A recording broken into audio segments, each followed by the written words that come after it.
Hello everyone. These days, if you go to X, all you will see is I build this, I build that using Fable, and a lot of games that were created. Some of them are legit created using the Fable model on cloud, but there are some other posts that are just videos that resemble some sort of gameplay, but is definitely not a gameplay, and that's just farming for attention. In this era where everyone is now building games using AI, I started building a game after I discovered Godot, especially the fact that I'm a full stack developer .NET for the past 12 years, I think. And I really wanted to start building my own game. And this is what I got in 2 months without using any AI, just checking the documentations of Godot. It's not something that I'm proud of because I'm still learning Godot. I know C sharp, but let's just show you what I have so far. Let's just run the game. It was definitely a pain just to get everything sorted.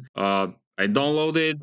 Actually, I bought this pack from itch.io, and as you can see, I still have to work on the weapons placement, at least here in the view, because there are many animations. I also downloaded an animation pack that works perfectly with the textures pack that I bought. But again, I still have to fix the weapons placement. Only this UI, and as you can see, there's still a lot of things to work on because some of the animations are not working. No, coming back to what I previously said, only to create this starting screen took me around 3 weeks because this was the first thing that I've done. So I've been learning tips and tricks while building it, and definitely if it was to start again from scratch, I would probably do things completely different. But this is what I have so far. So let's choose. Let's get the barbarian and select, and this is what I have so far. As you can see, the weapon placement it's not perfect. I have the weapon choice just for testing here. If it would be to continue building this game, I'd probably create the standard MMORPG UI where you put the spells here. But for now, I just wanted to test all the weapons. I still have to work on the weapon placement depending on what animation is currently playing. As you can see, we have the walk, we have the run. I have two animations set for the run. As you can see, it's not very accurate, but hey, I'm still learning. So this is what I get working completely without AI. So only checking through documentation and stuff like that. Definitely, if I would be using AI, I'd probably already have a normal gameplay. Um, there's a lot of room for improvements here. The tooltips they used to work before I started recording, so I don't know what happened because I haven't touched the code, so it's probably something related to caching. But let's see how the gameplay works. I have the floating damage, but for some reason, when I hit the target, I also take damage for myself.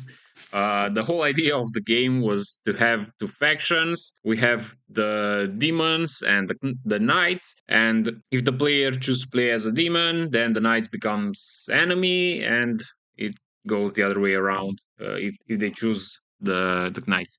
Uh, it's all fun and games so far. I don't know if I should continue developing this game.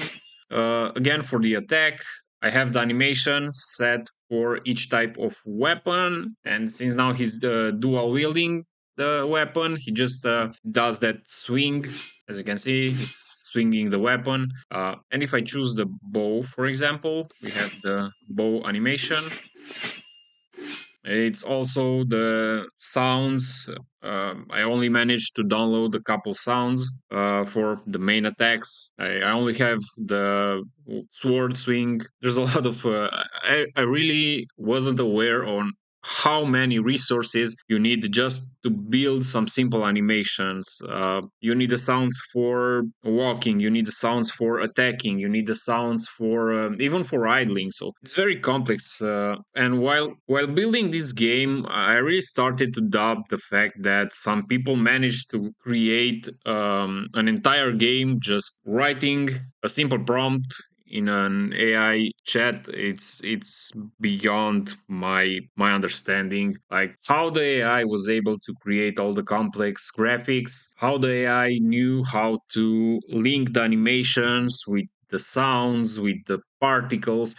It's been 2 months already, and I haven't even touched the particles. So as you can see, I don't have any particles.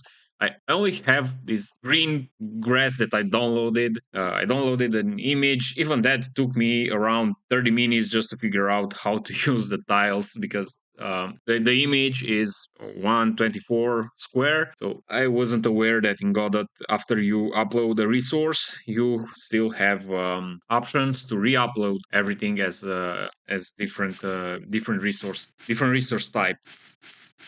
And yeah, I still have to work on the range because now that I shoot with arrows, the enemy should follow me instead of just staying there. And now, if he's attacking me, I am dead. And I also have the dead animation and some short time before the course despawns. So that's what I managed to build in 2 months. It would probably take less than 2 months if I would have already some experience with Godot. But as I previously mentioned in the start of the clip, I started fresh. I had no idea what the Godot is. My only experience with this was the experience with C Sharp .NET. I was only building APIs and some desktop applications that were not that complex. Like all the algorithms you have to use in a game, it's definitely a challenge. And I'm ashamed. I have 12 years experience in .NET, and this just blows my mind how much you need to focus on things. And I have all the respect for those individuals who manage to create games and launch them on Steam, or even on Marketplace on their own, because the effort you put in such thing, it's amazing. I still can't believe a single individual can create such a game. But when you think about it, it's 3 years into building a game just to see that what you've done in 3 years will soon be able to be created with a simple prompt. That's frustrating at one point. But if you as developers start to see the AI as a tool to speed up things, in my opinion, you are going to be on the right way. Because as long as you know your path, as long as you created the journey for the game, as you created the lore of the game,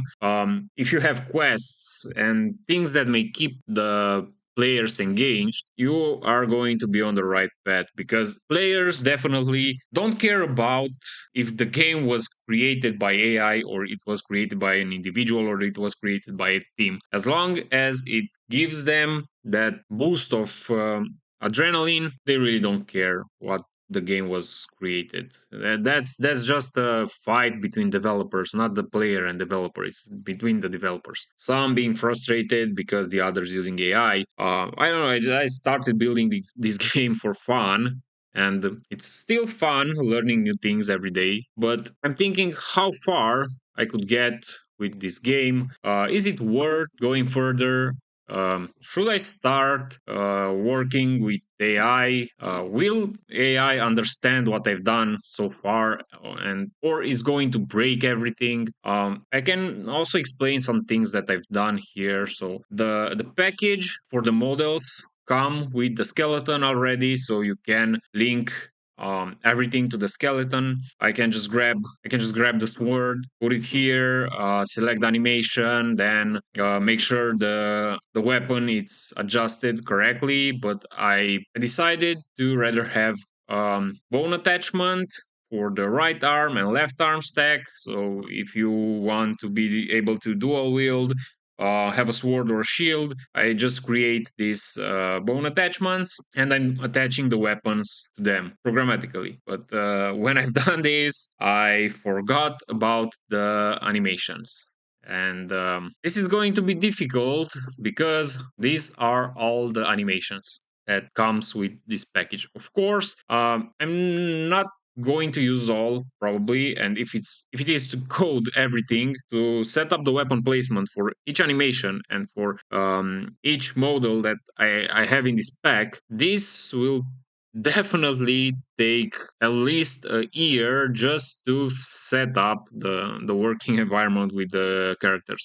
That's going to be very hard for just an individual. Well, if you enjoy this concept and you are eager to support what I'm doing, I can make this open source what I have so far, and we can create a community game. I'm still far from creating the multiplayer, and I'm not sure if GitHub can support such things, or I should buy at least a VPS just for testing. I'm very far from that. I just have a platform with some NPCs spawned there.